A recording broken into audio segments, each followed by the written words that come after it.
how to enable color filters on iPhone 12, iPhone 12 mini, iPhone 12 Pro, and iPhone 12 Pro Max. So if you have any of the iPhone 12 series, and now you want to enable color filters on your iPhone, then this video is going to walk you through how to do this step by step.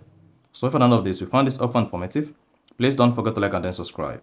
Now the first thing you want to do to enable color filters on iPhone 12 is go to your iPhone settings. On the settings page, just scroll down, click on accessibility. Then once you select accessibility, scroll down a bit, locate display and text size and click on it. Then once you selected that, you want to scroll down, locate color filters, click on it. Then to enable the color filter, just toggle this from gray to green. Then you see the color filter turned on.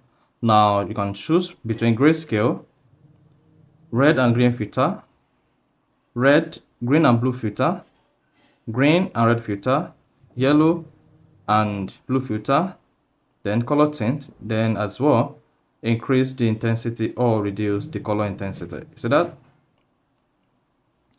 So that is basically how to enable color filters on iPhone 12. So if you found this helpful and informative, please don't forget to like and then subscribe.